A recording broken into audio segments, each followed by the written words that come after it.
Olá para todos, sejam bem-vindos e vamos a um estudo aqui sobre o arrebatamento. Eu vou falar aqui sobre duas linhas de interpretação, duas teorias acerca do arrebatamento, do pré-tribulacionismo ou pós-tribulacionismo. Pré-tribulacionismo acredita que Jesus arrebatará a igreja antes da grande tribulação e que a igreja não passará pela tribulação. E o pós-tribulacionismo diz que a igreja passará pela tribulação. Todos os cristãos acreditam que Jesus arrebatará a igreja. Crentes de todas as igrejas, como também católicos, que também são cristãos, acreditam, pois foi uma promessa feita por Jesus Cristo antes de sua volta ao céu. Ele prometeu que voltaria a buscar sua igreja. João 14, verso do 1 ao 3. Agora, quanto à questão do arrebatamento, existem algumas linhas de interpretações. Quanto à questão, se o arrebatamento será antes ou após a grande tribulação. Existem algumas teorias de interpretação.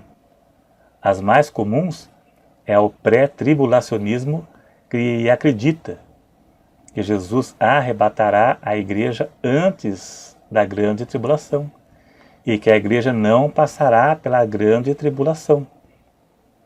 E existe o pós-tribulacionismo, que diz que a igreja passará pela tribulação. Para as duas teorias existem argumentos contra e a favor, mas a teoria que mais se encaixa na Bíblia é a do pré-tribulacionismo. Veja o desenho aqui no mapa aqui, ó. Essa é a visão dos pós-tribulacionistas. Eles acreditam assim: aqui está a igreja, depois 7 anos de tribulação, após isso virá a segunda vinda de Cristo. E depois o milênio e a eternidade. E a igreja passará pela tribulação. E aqui está a visão do pré-tribulacionismo. Igreja, arrebatamento ali em cima, a flechinha. Jesus arrebatará a igreja. Após isso virá os 7 anos da grande tribulação. Após isso Jesus virá à terra aí, ó. Julgará o mundo e estabelecerá o seu reino de 1000 anos. Está ali milênio, 1000 anos. E após isso virá a eternidade. Então eu vou falar um pouco aqui sobre o pré-tribulacionismo e pós-tribulacionismo. O pré-tribulacionismo ensina que haverá 2 eventos distintos um do outro, em que muitos fazem confusão. Tem que distinguir arrebatamento da segunda vinda, conforme o desenho ali. Arrebatamento, primeiro e depois segunda vinda. No primeiro momento, Jesus virá para os seus. Na segunda vinda, virá com os seus, conforme Zacarias 14, verso 5, 1 Tessalonicenses 3, verso 13, Judas 1, verso 14, onde diz que a igreja voltará junto. Jesus, quando veio à terra, ele veio como o Messias prometido. No arrebatamento, ele virá como o noivo nos ares. E na segunda vinda, após a tribulação, virá de forma visível e literal. Ele virá como juiz, julgará o mundo e estabelecerá o reino milenar na terra. Em Mateus 24, verso 31 ao 46, fala do julgamento do bode e das ovelhas que acontecerá após a grande tribulação e antes do milênio. Esse julgamento haverá quando ele voltar. Ele julgará aqueles que estiverem aqui no final da grande tribulação. Os bodes são os que aceitaram a religião do anticristo e as ovelhas são as pessoas que não aceitaram. Agora falar um pouco do pós-tribulacionismo. Nessa teoria ensina que a igreja passará pela grande tribulação. Veja o desenho ali, conforme no desenho. Igreja, tribulação, a igreja passará pela tribulação.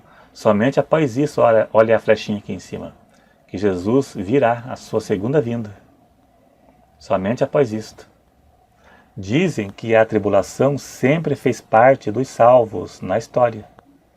Ensinam que a volta de Cristo não pode ser dividida em duas etapas, e na sua vinda todo olho verá, Apocalipse 1, verso 7, e que não existe volta invisível de Cristo. Dizem que não pode afirmar que os 144 mil são pessoas que vão pregar na grande tribulação, e que a primeira ressurreição ocorrerá após a grande tribulação. Mas eu defendo o ensino do pré-tribulacionismo. Eu sou pré-tribulacionista, conforme a maioria também é, pois os argumentos dos pós-tribulacionistas são refutáveis. Os argumentos pré-tribulacionistas têm mais argumentos bíblicos a seu favor e se encaixa melhor nos ensinos bíblicos. Eu vou fazer aqui uma refutação do pós-tribulacionismo, daqueles que acreditam que a igreja passará pela tribulação. Os pós-tribulacionistas ensinam que a igreja passará pela grande tribulação. A Bíblia diz que não estamos destinados para a ira. Aqui já é a refutação. 1 Tessalonicenses 5, verso 9, diz: porque Deus não nos destinou para a ira. A grande tribulação será a ira de Deus sobre os ímpios. Paulo disse mais, mas para a aquisição da salvação por nosso Senhor Jesus Cristo. 1 Tessalonicenses 1, verso 10, diz: e esperar dos céus a seu Filho, a quem ressuscitou dos mortos, a saber, Jesus, que nos livra da ira futura. Nos livra, Ele nos livrará. Apocalipse 3, verso 10, como guardaste a palavra da minha paciência, também eu te guardarei da hora da tentação que há de vir sobre todo mundo, para tentar os que habitam na terra. Eles ensinam que este versículo se refere a que Jesus os guardarão na grande tribulação. E não significa que eles serão tirados da terra antes da tribulação. Mas eles estão equivocados, pois os que não aceitarem o anticristo serão perseguidos e mortos. Eles não serão poupados, não serão guardados. Então este versículo estaria em desacordo com a Bíblia. Quem não aceitar a religião do anticristo será morto. Estes que não aceitarem são aqueles que se arrependeram durante a tribulação. A grande tribulação será um período de juízo de Deus sobre os ímpios. Os pós-tribulacionistas ensinam que as tribulações sempre fizeram parte da vida dos salvos. Mas as tribulações que eles passavam é a mesma que passamos hoje. Perseguições, provações, consequências dos seus próprios erros e muitos outros.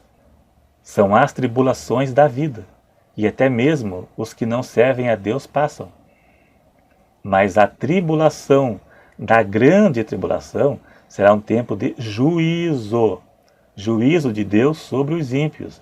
E a Bíblia ensina que os justos não pagam pelos ímpios, se tratando de juízo. Um sofrimento como parte de juízo. Em 2 Pedro 2, do verso 4 ao 9, dá um exemplo. Lá diz que Deus livra os justos e reserva os ímpios para serem castigados. Lá cita Noé e a sua família, que Deus os livrou do dilúvio. Deus tirou Noé e sua família e destruiu os demais pelas águas. livrou Ló da destruição de Sodoma. Também temos o exemplo dos cananeus, que Deus livrou Raabe e mandou destruir os demais.